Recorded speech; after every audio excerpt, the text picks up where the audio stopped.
Hi, today I'm going to show you how a malicious actor can write a macOS malware in C#. This malware can infect any macOS device and it's not going to be detected by any security system native to macOS systems. This video is for educational purposes only. I strictly condemn any kind of illegal activities, any kind of illegal use of this information. This video is simply for you to understand how a malware can infect macOS devices. That being said, let's start. I'm going to create my console app.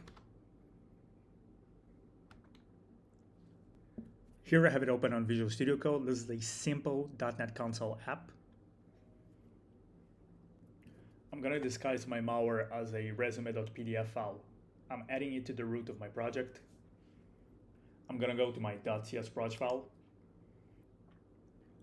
And I'm going to pass those lines. What I mean is basically that every time I build my app, I'm going to include this resume.pdf in it.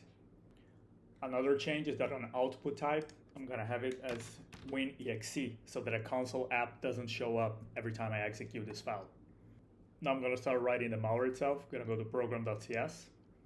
I'm going to use C#'s concept of parallelism to run many tasks in parallel. I'm going to run two tasks. One is going to deceive the user and open my PDF file, and the other is going to establish a malicious shell back to my malicious server. I'm going to run those two functions simultaneously. I'm going to start writing the open PDF function.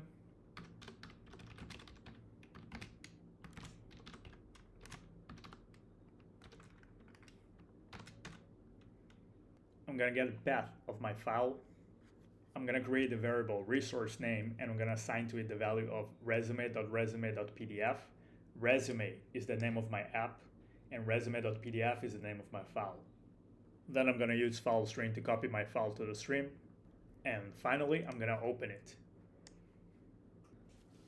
So whenever our victim executes this file, it's going to be like it's opening a PDF file. Now I'm going to start writing the shell function.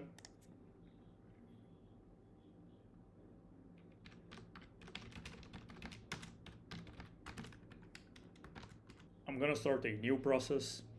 The process that I'm starting is the local bin bash, which is natively present in macOS distributions. Now, before we continue, I need to pause this for a second and open my Google Cloud Console. We are going to create our malicious server that is going to receive this shell connection. Here am I on my Cloud Console. I'm going to open the Cloud Shell.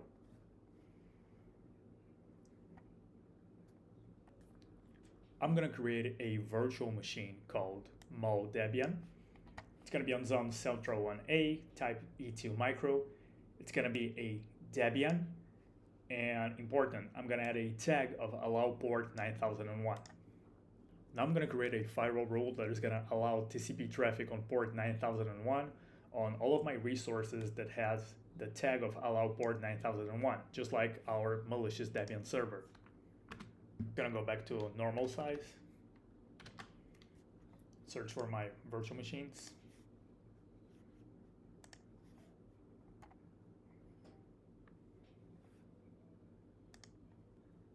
That's my Debian and I need my external IP.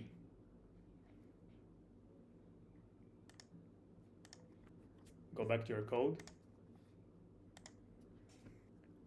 After I open the bin bash locally, I'm going to execute the following command. I'm going to send a reverse TCP connection to the IP of our malicious server on port 9001. Then I'm going to specify that use shell execute is going to be false and create no window is true because we don't want a terminal window to pop up. And finally, process.start to start this task. On the root of my project, I added this icon that is going to be the icon of our application, so it seems more legit. Now I'm going to publish the app, open the terminal. I'm going to publish it as a self-contained, self-sufficient file. Now I'm going to create the app bundle and copy my executable file to that bundle. I'm going to create my info.plist. And I'm going to paste this XML.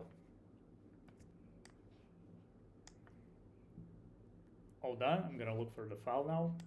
That's my malware. Looks legit, right? Before we execute it, for it to work, we gotta start our malicious server. SSH into your machine. I'm gonna run sudo apt install ncat.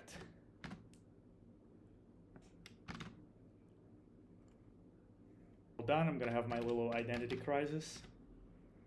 And now I'm gonna start a netcat listener.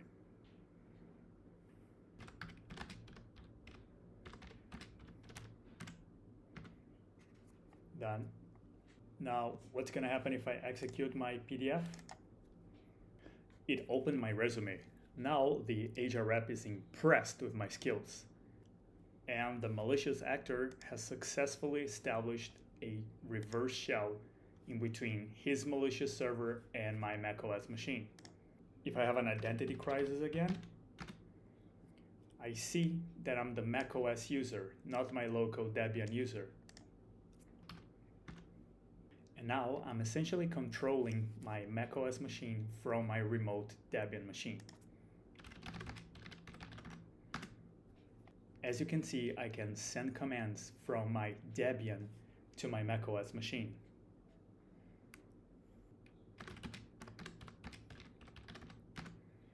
I can create files, remove files, download files, encrypt files. And that's the end of this video. Again, I tell you, this is for educational purposes only. I just wanted to show you that you can infect any macOS machine with a virus written in C#, and that you have to be aware with all the files that you download from untrusted sources. Once again, educational purposes only. I just wanted you to see, don't use it. Don't do it. I condemn anyone doing it for malicious purposes.